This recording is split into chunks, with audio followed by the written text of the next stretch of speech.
So now I'd like to take a moment to introduce myself. I'm Carissa Little, and I'm the Associate Director at the Stanford Center for Professional Development. I'm responsible for working with Stanford faculty and industry experts to create and bring professional and executive education programs to industry. Today I'd like to introduce you to an esteemed colleague, Neil Daswani. Neil Daswani is a co-founder of Dasient, Inc., a new internet security company backed by some of the most influential investors in Silicon Valley and New York. In the past, Neil has served in a variety of research, development, teaching, and managerial roles at Google, Stanford University, Docomo USA Labs, Yodlee, and Belcor, now known as Telcordia Technologies. While at Stanford, Neil co-founded the Stanford Center for Professional Development Software Security Certification Program. And now I'd like to turn the floor over to Neil Daswani. Great. Thank you, Carissa. So if everyone can hear me okay, I'm going to get underway with talking about the growing threat and impact of web-based malware. In previous webinars that I've given for Stanford, I've talked a little bit about this topic, but I'll be getting into a lot more details today. And of course, if folks have questions throughout the presentation, feel free to just ask those as per the live meeting software, and the team will make sure to get them directed to me. And there might be some questions I can answer during the presentation, but I may answer a good number of questions after the presentation as well, so please send them in. So one of the fundamental shifts let me just switch into the slides here. So there we go. So one of the fundamental shifts that's been taking place over the past few years is how malware gets spread on the internet. It used to mostly get spread as coming as attachments to your email or in a code red or NIMDA style, infecting a PC and then infecting other machines via the corporate LAN. But the way that a lot of malware is being spread these days is by web-based vectors, and specifically via drive-by downloads. So I'm going to talk about web-based malware and how it works in a lot more detail, but to just provide a little bit of motivation and pointers to some recent events as to why we should care, there's basically three trends that have taken place recently that I thought would be useful to highlight with regards to the spread of web-based malware. So for those of you that know what a botnet is a network of compromised machines, and these botnets are formed by computers that are infected by malware.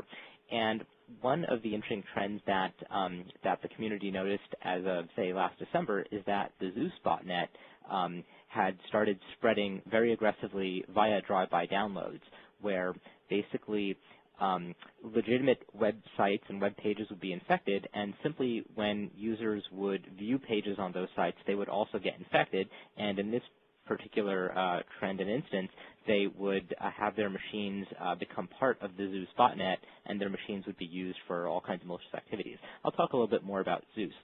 A second area where we've seen a pickup in the use of web-based malware is, for those of you that were keeping track of the news last December and this past January, you'll know that Google, as well as a large number of other companies, were attacked by some pretty sophisticated attacks that seem to be coming out of China. One of the interesting things about that very sophisticated attack is that it used a number of different attack vectors. Some of the attack vectors that were used were traditional emails with infected attachments. But one of the interesting things about the Chinese-based attacks is there were a number of attacks where they would target employees of the company. They would send emails to them. They would send emails to specific employees of the company where the email would come from a spoofed email address from a colleague that person knew, and that email would simply contain a link to a website that the bad guys had infected with a web-based malware attack, basically an infected web page that would take advantage of a zero-day vulnerability in Internet Explorer. And I'll show some screenshots of what such emails look like. A third trend that we've been seeing recently is a uptick in malvertising attacks. So malvertising is basically when bad guys use ad networks to spread malware through ads. And over the past 6 to 8 months, a large number of folks have been impacted by malvertising attacks. So the New York Times, Facebook recently had malware spreading via an application called Farmtown, a game. Yahoo, Fox, Google, a number of these ad networks have been impacted by malvertising attacks. So I'll talk a little bit more about malvertising attacks and how they work. I'll also spend some time talking about how web-based businesses and web companies that have a website presence can take various mitigation steps to defend themselves against web-based malware. I'll talk about prevention techniques, detection techniques, containment, and recovery. So that's the quick overview. Before I get underway into talking into some of these topics, I also just want to talk about the scope of the problem in general.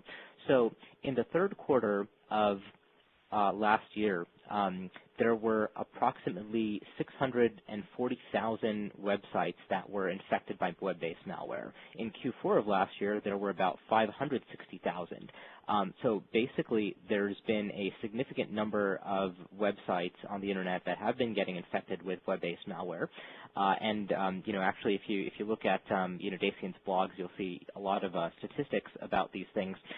What this screenshot shows is the number of unique web-based malware infections that we've cataloged over the past, say, I believe 6 to 8 months.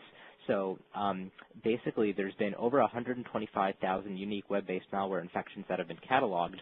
And one of the interesting things that we've been making available to the community is a continuously updated report of what are the top 20 web-based malware infections that are spreading in any given week.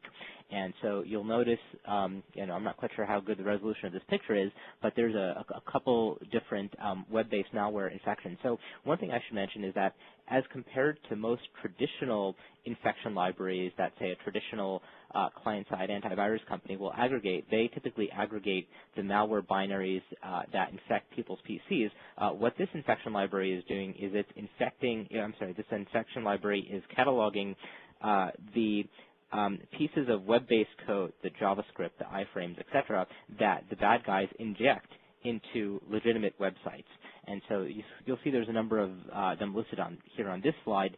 And what they do in these attacks is they typically source in some content from some malicious website. So there's over here they're categorized by the domain names. And the domain names are all over the place. They're sometimes constructed to look like legitimate domain names, like WebPhoto. In other cases, the bad guys will squat on domain names that look similar to legitimate companies. So if I go over to the next slide, we'll see a particular entry in the infection library. So this is an entry for the google-banner.info iframe. So the bad guys have placed exploit code on this website called google-banner.info, and they inject this iframe code into legitimate websites.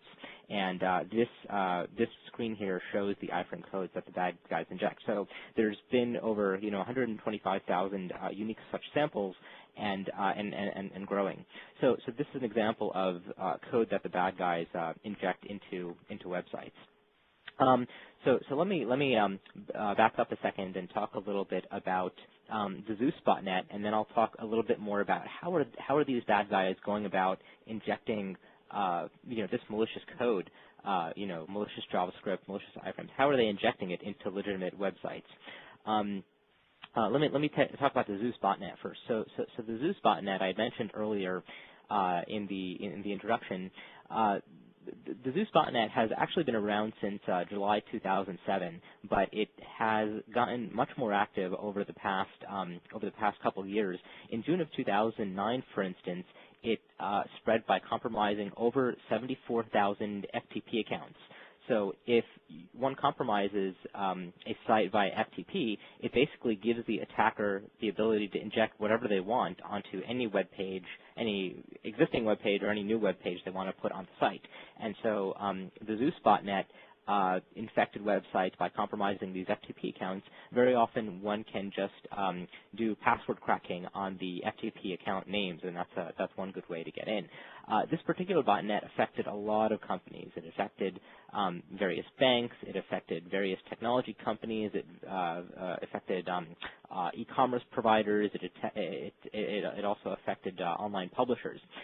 Today, the Zeus Botnet is estimated to be on the order of millions of machines.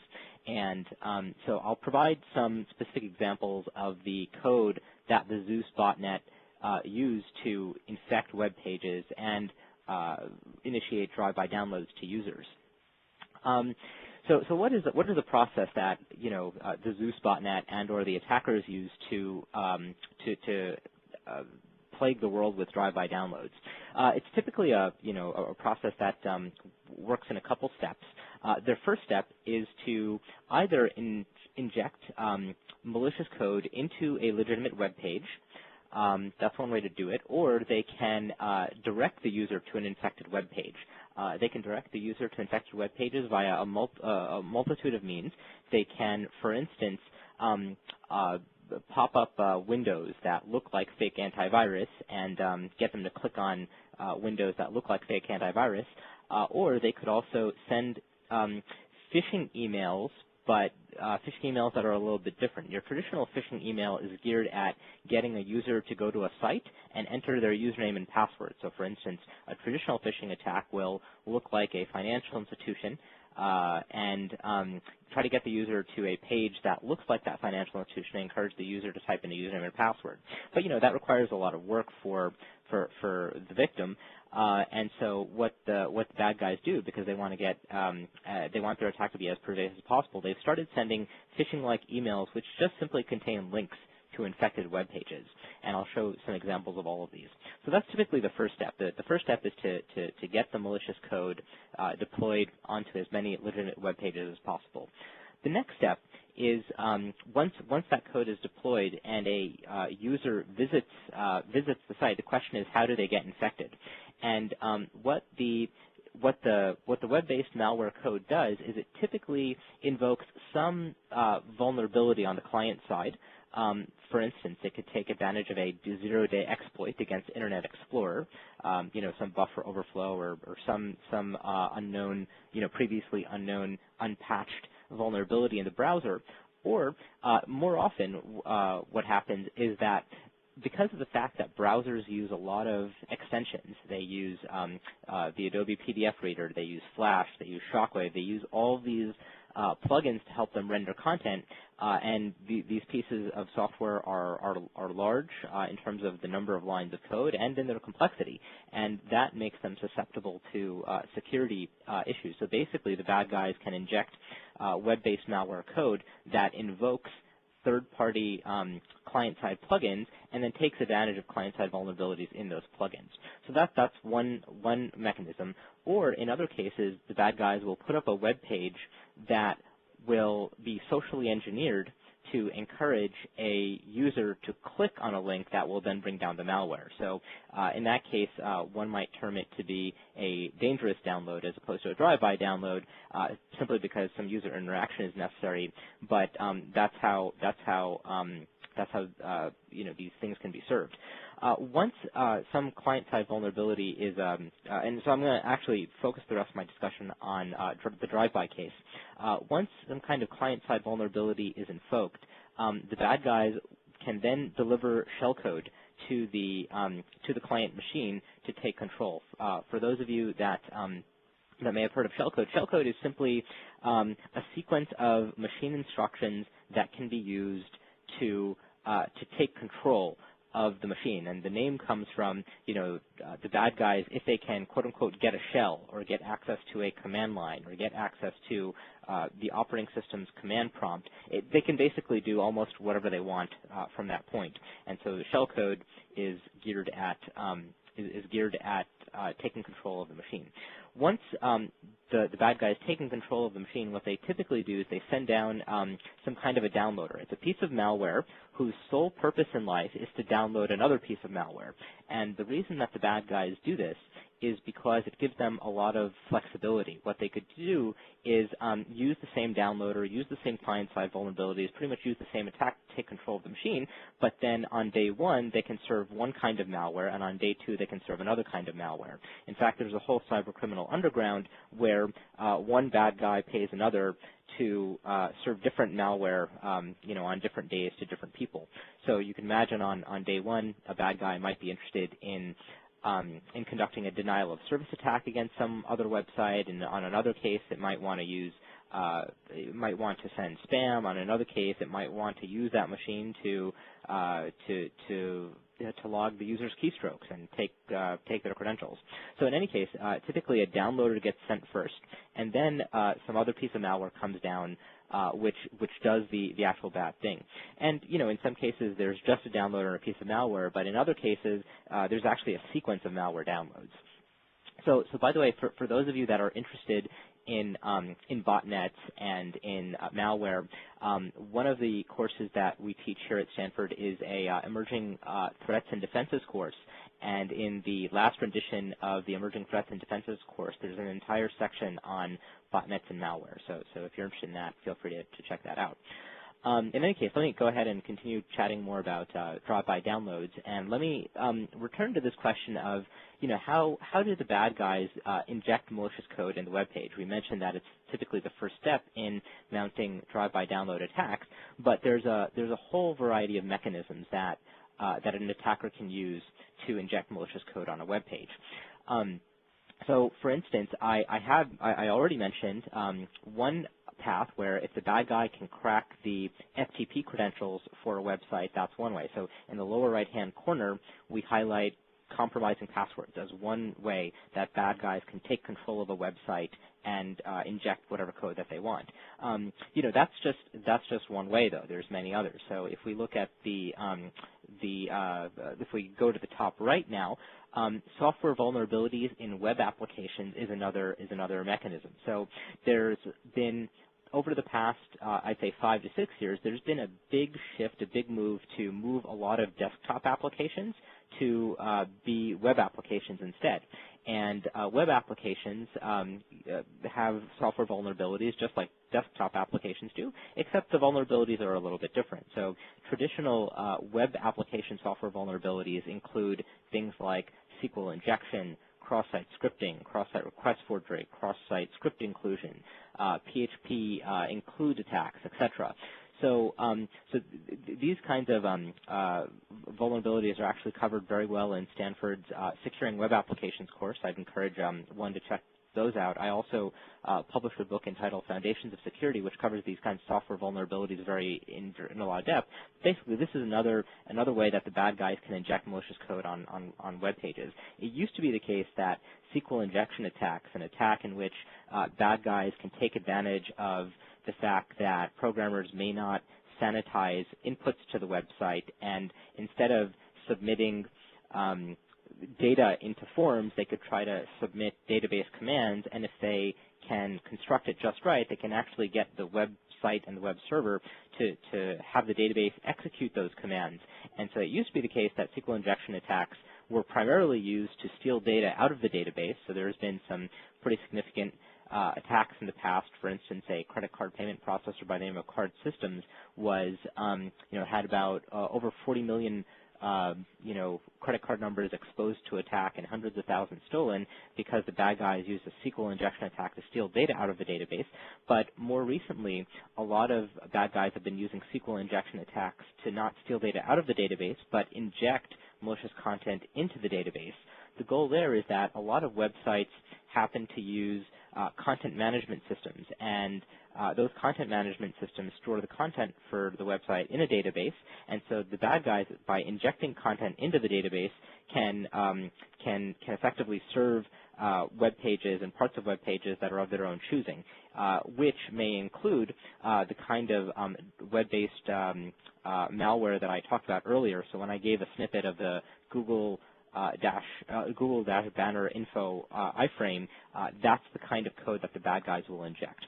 So anyhow, these kinds of web application software vulnerabilities are another way to infect a site. Another interesting trend is occurring due to the fact that a lot of Web 2.0 sites are using mashups and widgets. And one of the trends there is that in any given website, if you look at the website, it's not just a website in itself. It's bringing in a lot of content from a lot of other places, right? It's bringing in pictures from another site. It's bringing in, or it's using a piece of JavaScript that's a traffic counter. Or providing some other functionality for the website. And the idea is that if that third-party resource, that third-party JavaScript, that's the traffic counter, if that gets infected and your website uses that, well, then your website gets infected as well. There's also been things like DNS cache poisoning attacks where, for instance, the bad guys, if on certain ISPs, they can take control of domain names, popular domain names, like Google Analytics or just other domain names. They can basically then start serving whatever content they would want, and whatever website under those areas that are serving content using those third-party resources get infected as well. Finally, there's also infrastructure vulnerability. So web hosting providers may have a vulnerability in their hosting platform, or they may have network vulnerabilities. And that's another vector that the bad guys use to inject malicious code into web pages. So there's a lot of different ways. And then one point I want to make clear here is that even if a website itself is built completely quote-unquote secure, the code for your website doesn't have any SQL injection or cross-site scripting attacks, etc., it can still get infected because of the fact that the second that you give up control of any part of the site, say to a set of ads, or or you use some third-party resource, then pretty much if that resource gets infected, so does your website, even though all of your code may end up being secure. So it's really important to not only take a preventative approach and do things like mitigate as many of these vulnerabilities, but to also make sure that you employ mechanisms so that you have ongoing monitoring and detection, so that if one of the other third-party resources that you're using gets infected, you know about it and can take action. So I had mentioned a whole bunch of means that the bad guys can use to inject drive-by download code, but a lot of times what bad guys can also do is, even if they don't want to, do the drive-by download all in one step, they can take advantage of a third-party resource or pop up a window on the user's machine that pops up a fake that pops up a window that looks like a fake security tool, right? So this is an example of one. And the whole goal of the attacker is to get the user to click on this to get the full protection or whatever it needs to be, and act as kind of a Trojan horse to get permission to download whatever software they want onto the machine. This is another fake AV package. This fake AV window was used in a malvertising attack on the New York Times this past September, for instance. So this is another threat vector. I had mentioned that bad guys can also use phishing to spread web-based malware, and these are two examples of emails where the bad guy has constructed a quote-unquote phishing email, but the goal of the phishing email is not to take the user to a website to harness a username and password. The goal is simply to get the user to click on a link in the message. So, for instance, in the left window, it says, the bad guys use social engineering to figure out subject lines that are likely to engage unsuspecting users, and so this subject says your address needs to be confirmed, and so the idea is that if the user clicks on this link in the email, it would allow them to confirm their email address. Of course, what it'll really do is, initiate a drive-by download. And, these kinds of attack vectors were used in the Chinese attacks against Google and a number of other companies where the bad guys, just wanted people to click on a link to take advantage of a zero-day vulnerability in Internet Explorer. So that's another example. So the whole goal is to get the user to a website or to take advantage of the fact that they're already on a legitimate website and take their machine. How does one do that at that point? Well, once they've taken control of a website and got the user to that kind of a page, they have JavaScript and iframes and all kinds of other things injected onto a website, this is an example of some JavaScript that a bad guy may inject into a website, and it looks like a bunch of garble. For some webmasters might feel that in itself is suspicious. But if you look at a lot of web resources, if for instance you look at what a PayPal buy button looks like, the code is pretty complicated and has code looking like elements. But in any case, once this JavaScript gets downloaded by the user's browser, it gets executed. And when it gets executed, in this particular case, this piece of JavaScript actually generates some more JavaScript, which generates some more JavaScript, what it does is it ends up producing some JavaScript that brings in some content from a compromised IP. So by the way, these are all real attacks. Please don't go to these IP addresses. Please don't click on these. Please don't really use this code. But the idea is that once the user's browser gets to this particular URL, it then fingerprints the user's browser, their operating system, fingerprints what third-party plugins they happen to be using, and uses that as a platform to infect the user's machine. So, for instance, let me just take a couple examples from some Zeus-related infections that we noticed. So there were a number of client-side vulnerabilities that Zeus-related drive-by downloads incurred, and so over here we have the common vulnerability enumerations, the CVE codes for the various vulnerabilities in Acrobat Reader that one particular Zeus infection took advantage of, and you'll see there are a number of buffer overflows. And so, by the way, in Stanford's Writing Secure Code course, these kinds of buffer overflow vulnerabilities are covered in much more detail. But the idea is that the bad guys will use some JavaScript in their web-based malware attack to fingerprint what version of the PDF reader is running on the machine. And so in this particular case, actually all the code has not been included on this particular slide, but you can see that the bad guy called the function PDF start, and it basically gets this version string and then takes different code paths based on what the Adobe PDF version is. And the whole goal is to figure out, say, what kind of exploit to take advantage of and what kind of shell code to deliver. So the bad guy, in their code, once it interacts with the user machine, it determines which shell code to send down, and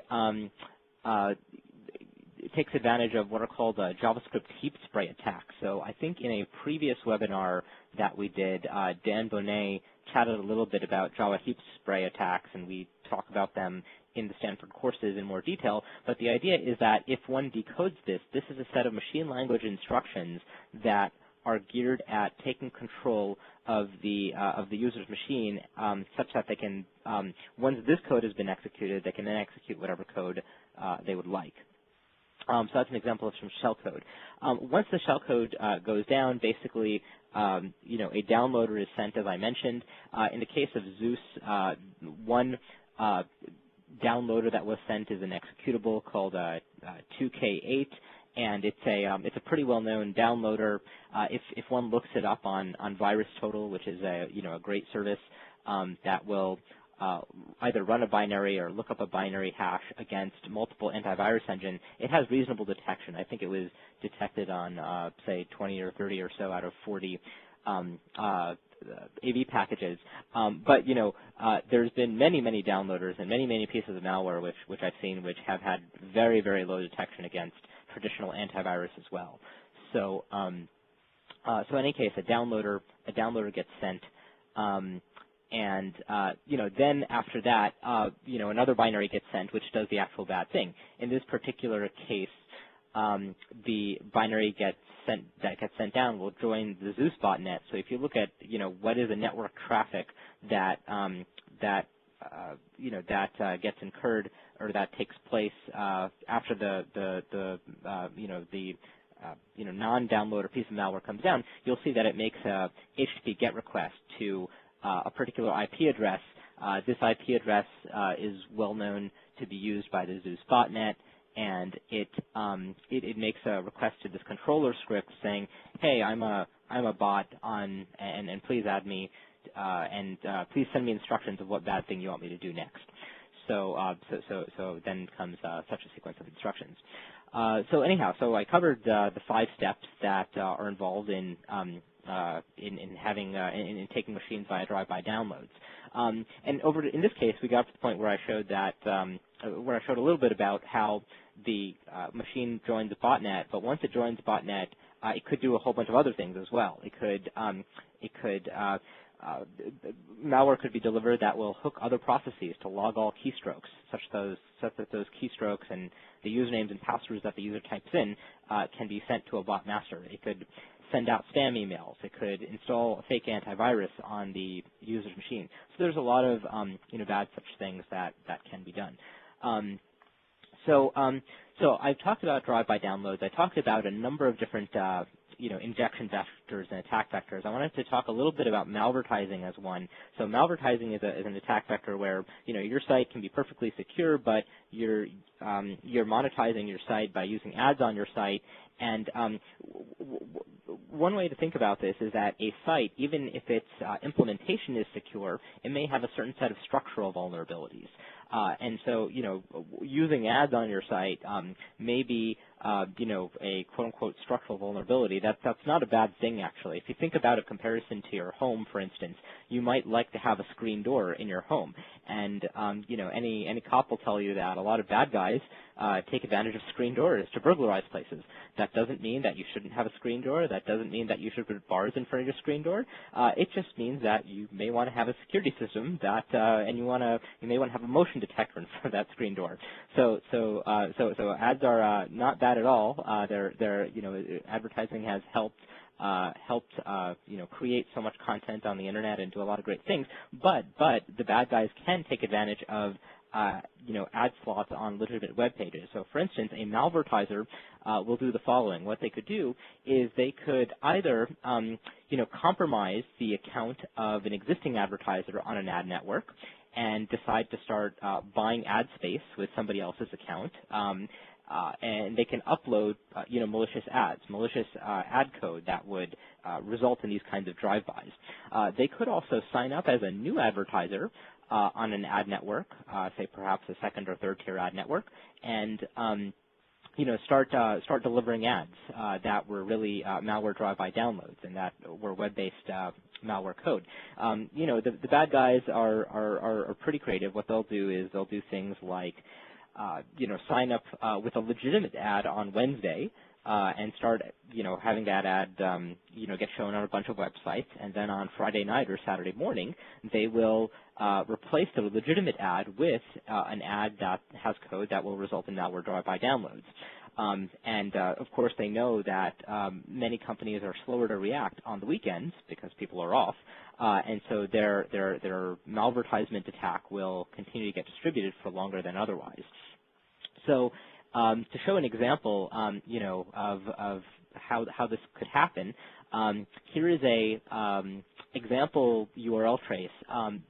This top part here is a iframe that typically serves as an ad slot on a website, and we've done a little bit of anonymization on it, but basically it brings in the content from some URL, and the advertiser, that's basically the ad network's URL, and the ad network will, depending upon which IP is making the request and which site it is and what that site is about, will figure out what ads to serve. And in most cases, the ads that will be served will be good ads, but in the case that the bad guy has uploaded an ad, it may redirect to another place. So, for instance, this is an example of a real attack site, Pontra.com, and this particular quote-unquote ad, initiates a couple redirects. It redirects to another malicious site and then redirects to basically a file on this malicious domain called terms.pdf, and this iframe basically becomes an iframe that sources in a PDF file, a malicious PDF file that will result in having the PDF reader invoked and will result in pretty much a number of the things I talked about earlier, where the particular version of the PDF reader will be identified, and some exploit code will be served that will take control and send down shell code, take advantage of a vulnerability in the PDF reader, and infect the user's machine. So that's an example of malvertising. Now, what can you do? What can you do to solve these problems? Well, there's a number of steps that one can take to mitigate web-based malware attacks. And then basically the approach should typically have 5 steps. One thing that you want to do is you want to assess. You want to assess what are the risks to your site. You want to know that given your kind of site, given what kind of structure it has, what kind of content it has on it, what kind of web applications it has running on it, like are you using WordPress, Drupal, are you using ads from various providers? You want to assess what is the risk of your site to get infected by malware.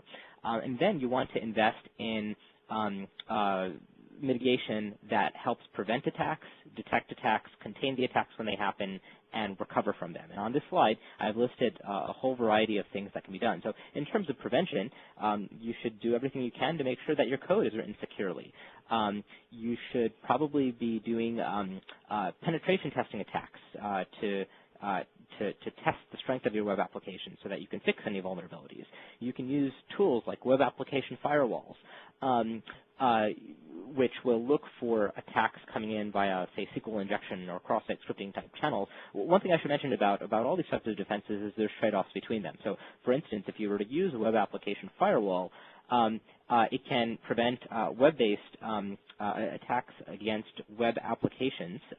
But, for instance, if the bad guy gets a hold of the FTP password for your site, the web application firewall may not do anything about that. So in addition to taking preventative steps, it's important to also take steps that employ detection. And finally, I should just mention that, in addition to assessing your risk to malware, to being infected by malware, it's also usually a good step to just do a general vulnerability assessment, understand what are the vulnerabilities to your web applications, to your network, etc. But in any case, as I mentioned, there's no preventative technique that's foolproof. So it's important to also employ detection techniques, containment techniques, and recovery techniques. And one thing that you can do for detection is that, the worst possible case is to have your site infected and not know about it, and or say have your customers tell you about it.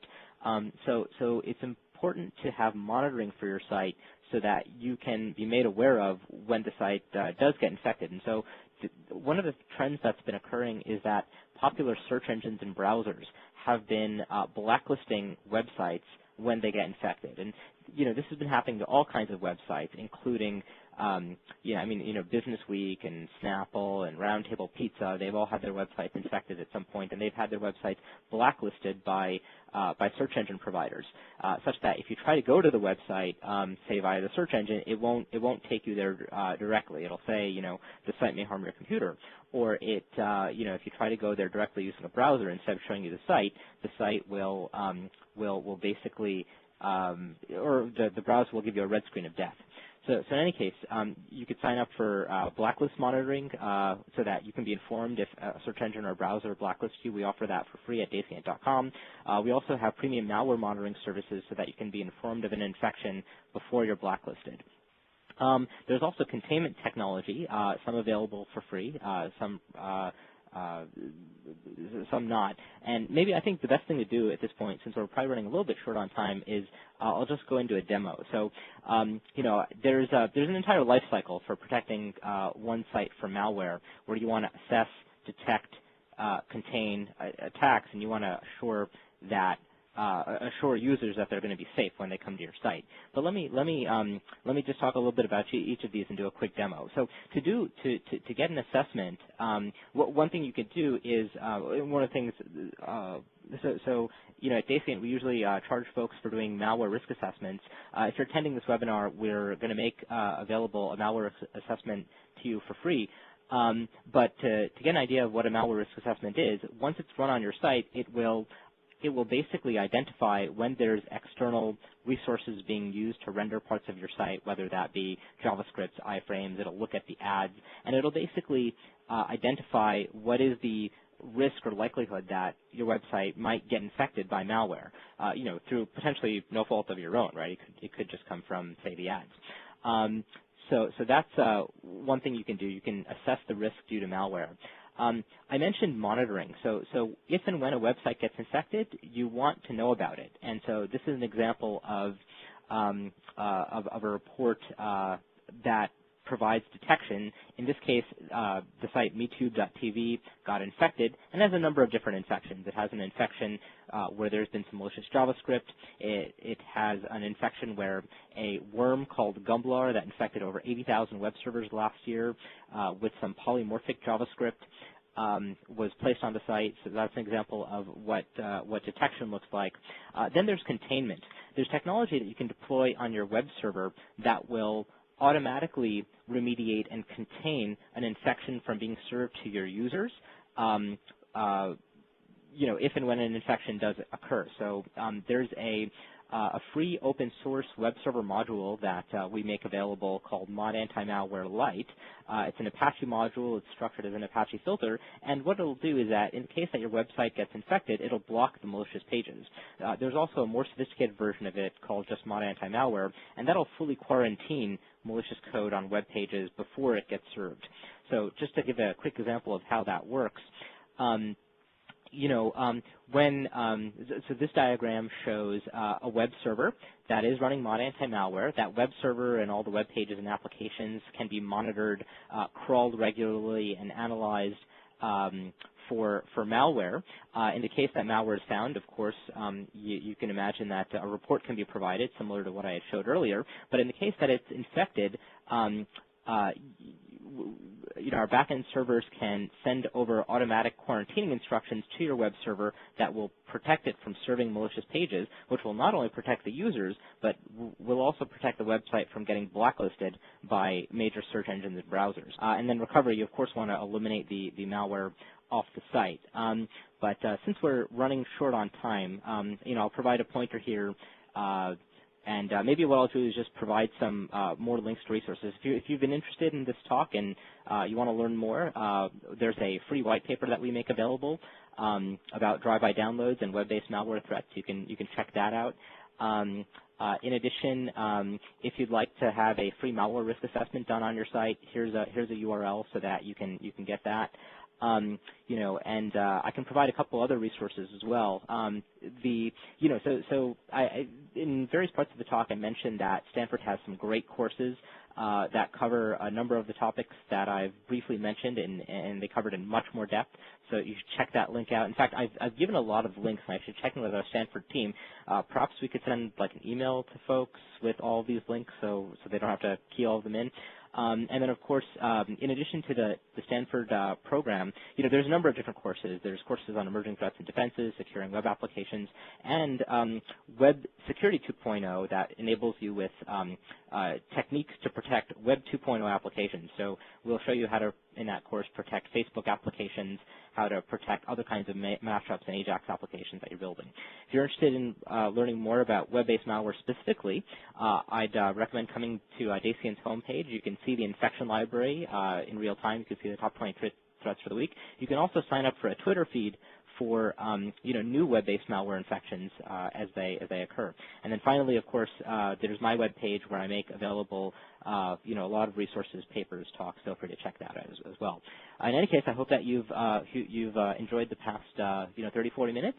And now going to turn it back over to Carissa to tell you a little bit more about Stanford's security certification programs. Thanks, Neil. Well, that was a very insightful talk. In fact, I'm thinking that we at Stanford should take advantage of the resources that Neil's made available.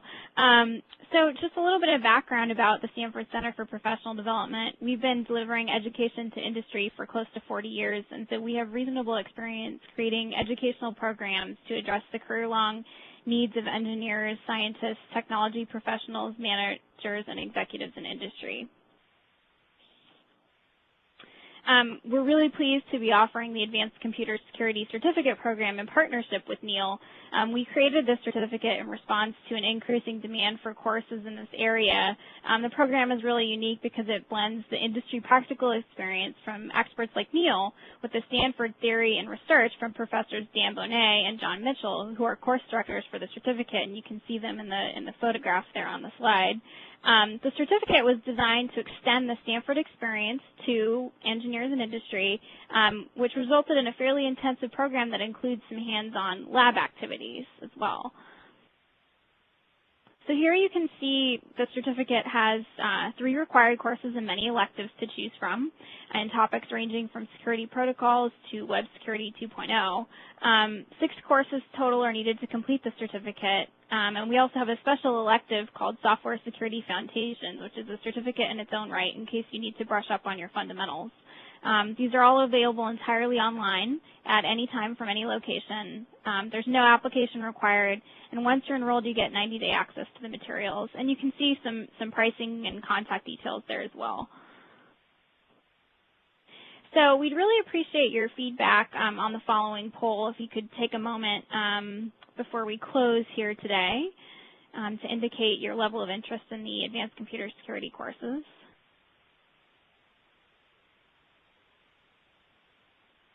Give folks a few minutes to answer.